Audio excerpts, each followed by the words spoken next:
जादुई सीताफल का पेड़ व आलसी और कामचोर सोहन और चतुर व्यापारी संतोष की कहानी।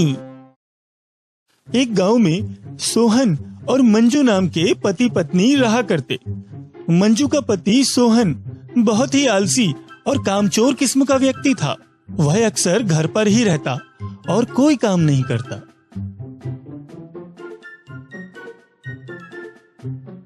अरे तुम दिन भर यूं ही आराम ही करते रहोगे या कोई काम धंधा भी करोगे या दिन भर खाना और सोना ही करते रहोगे? अरे मंजू, अगर मैं काम नहीं करूंगा तो हम मर थोड़ी ना जाएंगे। पिताजी इतना सब कुछ छोड़कर गए हैं हमारे लिए। भला मुझे काम करने की क्या जरूरत है? अच्छा, तो ऐसी बात है तो मैं भी आज कोई काम नहीं करती। मैं भी आज खाना नहीं बनाऊंगी। अगर हम एक दिन खाना नहीं खाएंगे तो हम मर नहीं जाएंगे। अरे मंजू, तुम भी बात बात पे बिगड़ जाती हो। कल से मैं जरूर काम पर जाऊंगा, तुम नाराज मत हो। आप रोज यही बोलकर मुझे चुप करा देते हो। कितने साल हो गए हमारी शादी को, तब से अब तक आप घर पर ही हो। रोज रोज घर गृहस्थी के सामानों में कितना पैसा खर्च होता है पता है आपको? दिन ब दिन महंगाई बढ़ती जा रही है और आपकी कमाई एक फूटी कौड़ी भी नहीं है। अगर ऐसा ही चलता रहा तो हमारा सब कुछ बिक जाएगा और हम कंगाल हो जाएंगे। अरे मंजू, बस करो। मैं तुम्हारी रोज रोज एक ही बातें सुनकर थक चुका हूँ। तो मैं कौन सी गलत बात बोलती हूँ? जो सही है वो सही है। मेरी तो किस्मत ही खराब थी जो तुम्हारे जैसे आलसी आदमी से मेरे माता पिता ने शादी करा दी। हाँ बाबा, ठीक है। अब जाओ और अपना काम करो। हाँ, मैं तो अपना सारा काम समय पे करती हूँ। बस आप ही हो जो कुछ नहीं करते। सोहन और मंजू इसी तरह बात बात पर लड़ते रहते और सोहन मंजू की बातों को इस कान से सुनकर दूसरे कान से निकाल देता और आलसी की तरह दिन भर घर पर ही आराम करता रहता। वहीं दूसरी ओर पड़ोस में संतोष और सुनीता नाम के पति पत्नी भी रहा करते। संतोष का गांव में फल और सब्जी का व्यापार था। पूरे गांव में फल और सब्जी की केवल एक ही दुकान थी, इसीलिए संतोष की दुकान खूब चलती। अरे भैया, तुम्हारी दुकान में सीताफल मिलेंगे क्या? नहीं भैया, अभी तो नहीं है। सीताफल का मौसम अभी अभी आया है। मैं कल से अपनी दुकान में सीताफल जरूर रखूंगा। आगे से आपको मेरी दुकान पे सीताफल जरूर मिलेंगे भैया। संतोष का सब्जी और फलों का व्यापार खूब अच्छा चलता और दोनों ही पति पत्नी बहुत ही प्रेम से रहा करते। अजी सुनते हो, सीताफल का मौसम आ गया है। मेरा सीताफल खाने का बहुत मन है। कल आते आते मेरे लिए आप सीताफल लेकर आना। हाँ सुनीता, मैं जरूर लेकर आऊंगा। आज ये ग्राहक भी दुकान में सीताफल मांग रहा था, मगर अभी तो मंडी में भी सीताफल नहीं मिल रहा है और तुम भी सीताफल मांग रही हो। अब मैं सीताफल कहाँ से लाऊं? अरे वो पड़ोस में सोहन भैया रहते हैं ना, उनके खेत के पीछे वाली बाड़ी में सीताफल का झाड़ लगा है। वहाँ जाकर देखना, शायद उसमें फल आए हो। ठीक है, मैं कल दुकान से लौटते समय देखते हुए आऊंगा। दूसरे ही दिन संतोष सोहन की बाड़ी से सुनीता को सीताफल तोड़कर लाकर देता है। सुनीता, ये लो सीताफल। अभी तो पूरे फलों की मंडी में भी सीताफल नहीं मिल रहे, लेकिन तुमने कहा था ना कि सोहन भैया की बाड़ी में फल लगे होंगे। ये लो, मैं वहीं से फल तोड़कर लाया हूँ। आप बहुत अच्छे हो। आप मेरा कितना ख्याल रखते हो। सुनीता सीताफल को देखकर बहुत ही खुश हो जाती है और उसे खाने के लिए जैसे ही तोड़ती है तो सीताफल के अंदर से एक चमकता हुआ हीरा निकलता है। अरे ये देखो, सीताफल के अंदर हीरा निकला। अरे हाँ, मगर ये कैसे हो सकता है? ये सीताफल तो मैं सोहन की बाड़ी से अपने हाथों से तोड़कर लाया हूँ। इस बात का पता लगाने के लिए मैं सोहन की बाड़ी से और सीताफल तोड़कर लेकर आता हूँ।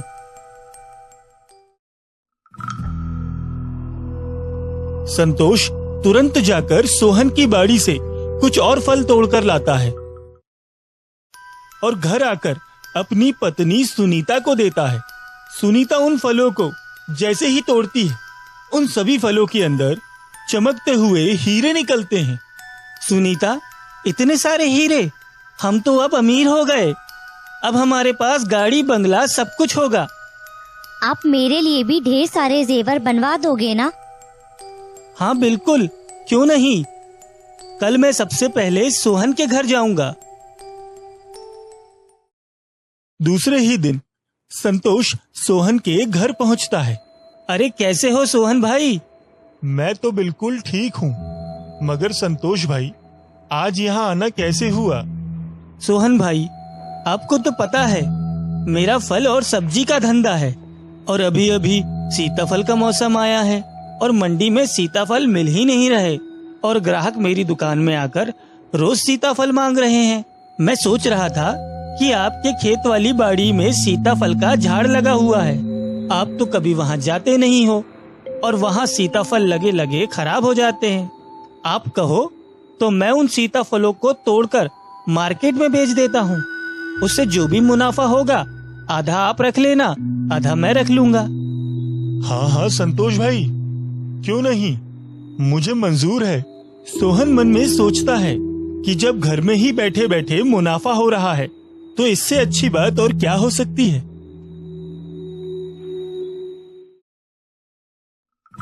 संतोष सोहन की बाड़ी से सीताफल तोड़कर लाता और उनके अंदर से हीरे निकालकर बेच देता और कुछ रुपए ले जाकर सोहन को दे देता और सोहन उन थोड़े से रुपए को पाकर खुश हो जाता। एक दिन संतोष की पत्नी सोहन के घर के सामने से गुजरती है। अरे, ये सुनीता के तो चाल ढाल ही बदल गए। रोज रोज नए कपड़े, इतना पैसा कहाँ से आ रहा है इनके पास? जरूर कुछ बात है, मैं पता लगाकर रहूंगी। दूसरे दिन जब संतोष और सुनीता सीताफल के अंदर से हीरे निकाल रहे होते हैं, तभी वहाँ मंजू और सोहन चुपचाप खड़े होकर देख रहे होते हैं। अच्छा, तो ऐसी बात है। देखो, ये तो हमारी बाड़ी के सीताफल हैं। हाँ मंजू, ये हमारी बाड़ी के ही सीताफल हैं। ये लोग हमारे ही सीताफल के झाड़ से इतने अमीर हुए हैं और मैं अपने आलसीपन की वजह से अपना ही नुकसान कराता रहा। मेरी माँ अक्सर कहा करती थी, मेरे जाने के बाद उस सीताफल के झाड़ का खूब ध्यान रखना, मगर मैंने अपने आलसीपन के कारण कभी उस पेड़ पर ध्यान ही नहीं दिया। मंजू, तुम ठीक कहती थी। आज मुझे अपनी गलती का एहसास हो रहा है कि आलस्य मनुष्य का वाकई में दुश्मन है, जो उसे भविष्य में मिलने वाले फायदों से वंचित कर देता है। गुफा में कैद जादुई जिंद की कहानी। बहुत पुरानी बात है। एक गांव में एक शंकर नाम का शिल्पकार रहा करता। वह रोज अच्छी लकड़ियों की तलाश में जंगल की ओर जाता और सूखे हुए वृक्ष काटकर लकड़ियां लाता और उनसे अच्छे अच्छे फर्नीचर बनाता।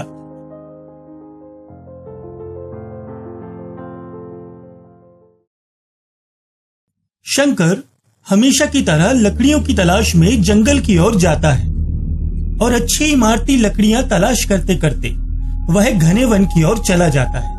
जंगली जानवरों के खतरे के कारण घने वन की ओर कोई नहीं जाता और कुछ ही दूर जाकर शंकर रास्ता भटक जाता है।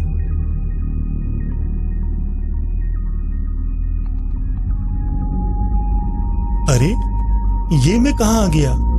लगता है मैं रास्ता भटक गया हूँ। लकड़ियों की तलाश करते करते मैं ज्यादा ही दूर आ गया। बहुत समय भी हो गया है। कुछ देर बाद शाम होने वाली है। मुझे जल्द से जल्द यहाँ से निकलना होगा, नहीं तो गांव पहुँचने में रात हो जाएगी। कि तभी उसे एक लड़की के चीखने की आवाज सुनाई देती है। बचाओ, बचाओ, कोई है, बचाओ। लगता है किसी जानवर ने उस लड़की पर हमला कर दिया। मुझे उस लड़की को बचाना होगा। शंकर उस लड़की की आवाज सुनते सुनते गुफा तक पहुंच जाता है। अरे ये आवाज तो गुफा के अंदर से आ रही है। मुझे तुरंत जाकर उस लड़की को बचाना होगा। शंकर भागते हुए गुफा के अंदर पहुंचता है। अरे ये क्या, यहां तो कोई नहीं है, मगर आवाजें तो अंदर से ही आ रही थी। तभी वहां एक जिंद प्रकट होता है। हा हा हा हा हा, यहाँ कोई लड़की नहीं है, ये सब मेरी माया थी तुम्हें यहाँ बुलाने के लिए। तुम कौन हो और तुम मुझे यहाँ क्यों बुलाना चाहते थे? कहीं तुम मुझे खाकर अपनी भूख तो नहीं मिटाना चाहते? घबराओ नहीं, मैं तुम्हें कोई नुकसान नहीं पहुंचाऊंगा। मैं एक जिंद हूँ। सैकड़ों सालों से मैं इसी घने वन में रहता हूँ। मुझे एक साधु ने अपनी मंत्रों की शक्ति से मेरी सारी शक्तियां छीन ली और मुझे इस गुफा में कैद कर दिया, और अब मैं इस गुफा से बाहर भी नहीं जा सकता। तो मैं इसमें तुम्हारी क्या मदद कर सकता हूँ? तुमने मुझे यहाँ क्यों बुलाया? ठीक 2 दिन बाद अमावस्या की रात है। उस रात अगर मैंने जिंदों के आका को 2 कुंवारी लड़कियों की बलि दी तो मुझे मेरी सारी शक्तियां वापस मिल जाएंगी और मैं यहाँ से आजाद हो जाऊंगा। ये सब तुम मुझे क्यों बता रहे हो? तुम्हें जो करना है वो करो। भला मैं इसमें तुम्हारी क्या मदद कर सकता हूँ? तुम्हें अपने गांव से मुझे 2 कुंवारी लड़कियां लाकर देनी होगी, जिसकी बलि देकर मैं अपनी सारी शक्तियां वापस पा लूंगा। देखो, मैं ऐसा कुछ नहीं करने वाला हूँ। मुझे तुमसे और तुम्हारी शक्तियों से कोई लेना देना नहीं है। मैं तुमसे डरने वाला नहीं हूँ। मैं यहाँ से जा रहा हूँ। रुको, तुम्हें क्या लगता है कि मैं तुम्हें इतनी आसानी से यहाँ से जाने दूंगा और तुम यहाँ से चले जाओगे? तुम आए भी मेरी मर्जी से हो और जाओगे भी मेरी मर्जी से। तुमने अगर मेरी बात नहीं मानी तो मैं तुम्हें अभी मार कर खा जाऊंगा, और अगर तुम मेरी बात मानोगे तो मैं तुम्हें सही सलामत यहाँ से जाने दूंगा। ठीक है, मैं तुम्हारी बात मानूंगा। मुझे यहाँ से जाने दो। जिंद को यह बात बहुत अच्छे से पता थी कि शंकर एक चालाक व्यापारी है, और अगर ये यहाँ से चला गया तो यह दोबारा वापस नहीं आएगा। इसीलिए जिंद शंकर को अपने वश में कर लेता है। जाओ और मेरे आदेश का पालन करो।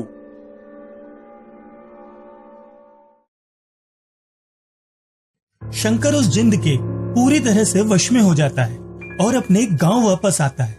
गांव आते ही उसे एक कुंवारी लड़की दिखाई देती है और वह उसके पास जाता है, और जैसे ही वह उसकी आंखों में देखता है तो वह कुंवारी लड़की जिंद की शक्तियों के प्रभाव से शंकर के वश में हो जाती है। तुम्हें अब मेरे साथ चलना है। तुम्हें मेरे आका ने बुलाया है। आओ, मेरे पीछे आओ। शंकर उस कुंवारी लड़की को ले जाकर जिंद के हवाले कर देता है, और जिंद उस लड़की को देखकर बहुत खुश होता है। शाबाश शंकर, तुम तो बहुत तेज निकले। गांव जाते ही इस लड़की को अपने साथ ले आए। मैं तुमसे बहुत खुश हुआ। बस इसी तरह एक और कुंवारी लड़की को लेकर आओ, ताकि मैं जल्द से जल्द उन दोनों लड़कियों की बलि देकर अपनी सारी शक्तियां वापस पा सकूं। जाओ शंकर, जाओ, मेरे आदेश का पालन करो। जो हुक्म मेरे आका। शंकर दोबारा गांव जाकर कुंवारी लड़की की तलाश करने लगता है कि तभी उसे एक लड़की पेड़ के नीचे खड़ी दिखाई देती है। वह उसके पास जाकर जैसे ही उसकी आंखों में देखता है, वह लड़की भी शंकर के वश में हो जाती है। मालिक ने तुम्हें बुलाया है। तुम्हें मेरे साथ चलना होगा। तुम मेरे साथ चलो।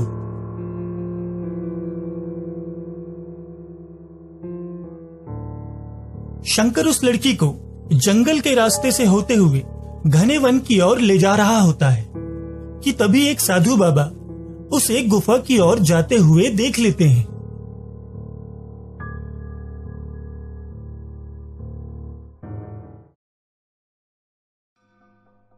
शंकर उस दूसरी कुंवारी लड़की को लेकर गुफा पहुंचता है। आओ शंकर, आओ। शाबाश, तुमने तो दूसरी लड़की का भी इंतजाम कर दिया। जिंद ने शंकर को अपनी शक्तियों के प्रभाव से जो वश में कर रखा था वह उस प्रभाव को खत्म कर देता है और शंकर होश में आ जाता है। मैंने तुम्हारा काम कर दिया, अब मुझे यहाँ से जाने दो। हा हा हा हा, तुमने तो मेरा काम कर दिया, लेकिन मुझे भूख लगी है। मैं तुम्हें खाकर अपनी भूख मिटाऊंगा। मैंने कई वर्षों से इंसान का मांस नहीं खाया, आज तुम मेरा भोजन बनोगे। हा हा हा हा हा हा।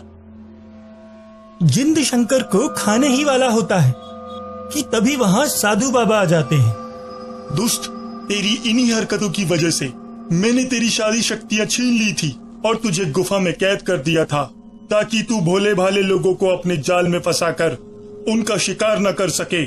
मैंने जैसे ही जंगल में इस युवक को, इस लड़की को ले जाते हुए देखा, मैं तभी समझ गया था कि ये सब तेरा ही माया जाल है। अमावस्या करीब आते ही मेरी कुछ शक्तियां बढ़ जाती हैं। अब मैं इन दोनों लड़कियों की बलि देकर अपनी सारी खोई हुई शक्तियां वापस पा लूंगा और यहाँ से आजाद हो जाऊंगा। मूर्ख, दिन में सपने देखना छोड़ दे। मेरे रहते तेरे ये सपने कभी पूरे नहीं हो पाएंगे। तुम अब मेरा कुछ नहीं बिगाड़ सकते।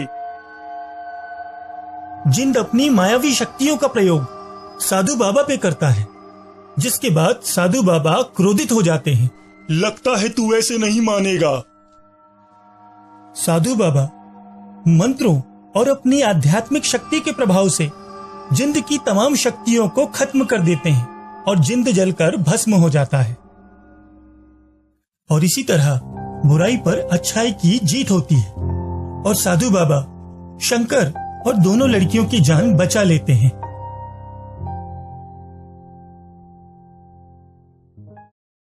अगर आपको ये कहानी अच्छी लगी तो हमारे चैनल को लाइक करें और सब्सक्राइब करें और बेल आइकन दबाना ना भूलें और हमें कमेंट करके बताएं कि आप किस तरह की कहानियां देखना चाहते हैं।